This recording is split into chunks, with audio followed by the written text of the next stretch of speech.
반갑습니다. 구독, 좋아요 눌러주시고 큰 부자 되시기를 바라겠습니다. 자, 삼성 SDI와 삼성전자는 이 모든 악재를 이겨낼 만한 호재를 보유를 하고 있습니다. 지금 뭐 여러 가지 안 좋은 악재들이 쏟아져 나왔죠. 이제 나올 만한 악재는 거의 다 나왔습니다. 다 나왔고, 그런 악재를 이용한 파생적인 이런 소식들로 계속해서 주가를 좀 눌러대면서 시간을 끌면서 아마 좀 괴롭힐 가능성이 있다. 자, 이제 거의 다 왔습니다. 제가 보기에는 정말로 거의 다 왔다. 자, 지금 상태에서 이렇게까지 낮은 주가 수준을 보인 적이 거의 없습니다. 거의 투자를 하는 이런 이 관점에서 봤을 때 이런 우량주가 이렇게 낮게 형성이 되었다. 다시 한번 이런 경우가 오기만 한다면 이때는 정말로 투자를 하겠다.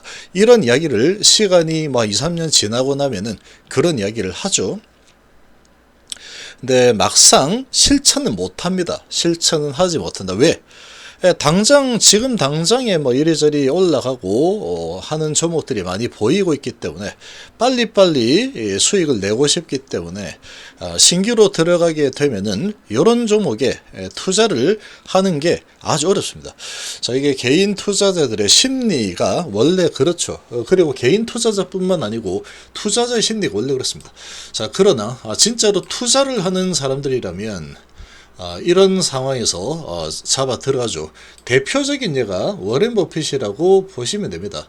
삼성전자, 삼성에서의 모든 악재 이겨낼 호재를 보유하고 있습니다.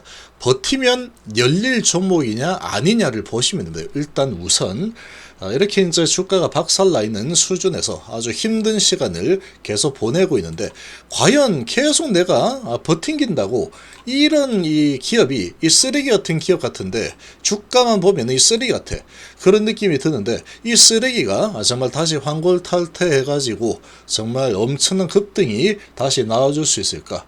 성장은 할 수 있을까? 이런 부분을 따져보는 게 중요합니다. 결론은 제가 봤을 때는 얘들은 쓰레기가 아니고 보석이다. 보석입니다.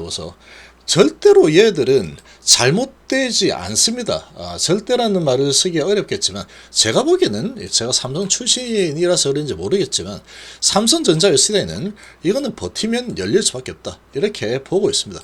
우리나라 증시가 정말로 지금 저평가가 되어 있는 상황입니다. 아주 크게 저평가되어 있는 종목들이 꽤 많이 있다, 우량주 중에서. 자, 이 넥센타이어 예전에 이거는 제 경험치인데 22배까지 올라간 이런 상황을 경험을 했었는데, 지금 상태에서 보통 개미처럼 그냥 행동을 하지 않는 게 좋다. 자, 여기에서 이렇게 차트를 이렇게 딱 보시면, 자, 날짜는 그냥 볼 필요 없습니다. 날짜 볼 필요 없고, 자, 이렇게 보니까 어떻습니까? 쭉 올라갈 때 삼성 SDI, 삼성전자 아주 잘 나갈 때, 2차전지 붐이 일어날 때 주가가 오르듯이 오르죠. 1,600원대에서 5,000원까지, 5,500원까지 올라갑니다. 엄청난 상승이 일어나죠. 자, 그러고 이렇게 크게 올라서다가 여러가지 악재, 그리고 서브프라임 모기지 사태, 이런 부분이 겹치면서 주가가 하염없이 떨어지고 또 떨어지더라. 이렇게까지 떨어져서 PBR이 엄청나게 낮게 형성이 됐다. 타이어이다 보니까 사실 엄청난 대단한 기술 이런 것도 아닌 상황인데도 불구하고 어쨌거나 지금 계속해서 많이 내려왔지만 자동차 산업은 계속 발전을 한다. 그러고 결국에는 자동차는 없어지지 않을 거다. 이런 이 아이디어를 가지고 들어갔고, 그리고 2009년도에 공장이 신규로 생기게 되면은 헝가리 공장을 짓는 상황이었다. 이때 당시에 기억이 생생합니다. 그런 상황이었는데 2009년도에 짓는 상황이었다. 그럼 지어지면 매출은 더 늘어나겠지 그러고 이제 상황이 안 좋으니까 서브프라임 모기지 때문에 미국도 망할 수 있어. 우리나라도 망할 수 있어. 미국도 언제 정상할지 몰라. 그랬는데 결국은 돈을 엄청나게 풀면서 헬리콥터 밴 이 출몰해서 돈을 막 뿌려댔죠. 헬리콥터 타고 돈을 뿌린다 해서 헬리콥터 팬, 이런 표현까지 나왔는데, 자, 상징적인 의미죠. 그 정도로 돈을 많이 풀어서 결국은 이 서브프라임 모기지 사태도 일단은 잡아냈습니다. 이겨냈죠. 근데 우리나라 같은 경우에 지금 너무나도 많이 짓눌려 있다. 지금 어찌 보면은 이 글로벌 메이저 세력들이 우리나라 아주 양털깎기 제대로 24년도부터 지금까지 양털깎기 제대로 진행을 하고 있는 상황이다. 이렇게 보고 있습니다. 저는. 자, 그리고 이렇게까지 내려올 때가 오는 흐름이 되면은 이런 잡주가 다 있어, 이런 느낌이 막 들 수밖에 없습니다. 오르려고 하면은 또 내리고, 뭐 하려고 하면은 또 악재가 터지고, 뭐 이런 게 계속 발생이 되죠. 그리고 이제 바닥인 줄 알았는데 더 밑으로 여기서 확 한 번 더 내리죠. 완전한 하락이라면서 골파기가 내리고, 골파기가 나오고, 자, 여기서 지금 2,000원에서 순식간에 1,000원까지 떨어지죠. 이렇게까지 내려치고 나서 그 다음에는 이제 오를 일만 남습니다. 오를 일만. 엄청나게 내렸죠. 그러나 이제 오를 일만 남았다 하고 이제 슬슬 바닥을 잡고 올라서는 방향 전환이 좀 일어나죠. 계속 하다가 방향 전환이 이제 좀 여기도 방향 전환이 일어났지만 다시 여기서 또 방향 전환이 일어나죠. 워낙에 저평가되어 있는 상황이니까 방향 전환이 이제 일어납니다. 그리고 1년 2년선 224선과 448선 돌파를 하더니 이제 방향 전환이 일어나고 쭉 올라죠. 그러더니 결국은 여기서 이 엄청나게 높게 보이던 철옹선 같이 보이던 5,600원대를 이겨내고 22,700원까지 올라가죠. 최저점 대비해서는 22배까지 올라가더라. 이거는 버틴 자들만 먹을 수 있어요. 버티면 열린다라는 강력한 확신을 가진 자들만 먹을 수 있는 그런 영역이다. 이거는. 그렇게 볼 수 있습니다. 그래서 버티면 정말로 열릴 만한 그런 기업이 맞느냐라는 겁니다. 맞느냐. 뭐 아니면 도인 그런 기업이냐. 아니면은 기술력을 가지고 있고 시장 상황이 좀 좋지 않아서 그런 시장 상황 때문에 지금 주가가 좀 크게 좀 흔들리고 있다. 또 어떤 실기가 있어서 이렇게 흔들리고 있는데, 자, 그런 부분을 극복을 할 수 있을까? 이 회사가 과연 극복을 해서 다시 재기를 할 수 있을까? 아니면 시장이 다시 좋아질 가능성은 있을 거냐? 이런 부분에 집중을 하시는 게 좋습니다.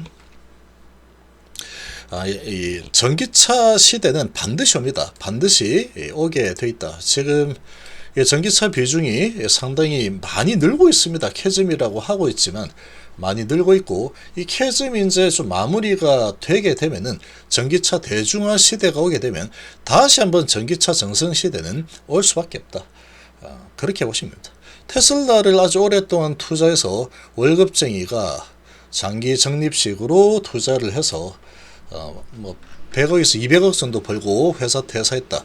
이런 소식까지 한번 나왔었죠. 지금 물려있는 상황이다 그러면 요 언저리라고 보시면 요 언저리. 끝도 없는 지옥 속으로 헤매고 있는 이런 분위기고, 도저히 호재는 찾아볼 수 없다. 이런 상황이지만 그렇지 않습니다. 자, 배터리 리콜 24년도 19만 대 일회성 비용이죠. 이런 부분으로도 또 어닝미스가 많이 좀 나온 상황이다. 자, 그러나 전체적으로는 작년 그래도 영업이익 흑자가 났죠. 자, 그리고 지금 이 1분기를 저점으로 해서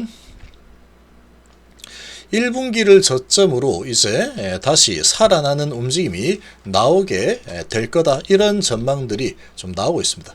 그래서 1분기도 영업 적자가 나올 거고 2분기부터 이제 흑자가 나올 환경이다. 이렇게 보고 있죠. 자, 이렇게 보고 있는 상황인데, 자, 이 매출은 조금 줄어드는 상황이 25년도에도 일어나겠지만 최악의 영업 이익은 이제 2025년도부터 다시 살아나게 된다. 그럼 이렇게 되겠죠.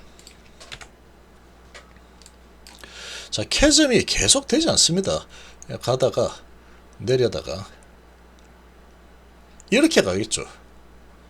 주가는 이렇게 움직일 수밖에 없을 겁니다. 이렇게 움직일 수밖에 없고, 이게 살아나는 분위기가 나온다 그러면 먼저 주가가 꿈틀거리면서 움직이게 된다라고 보시면 됩니다.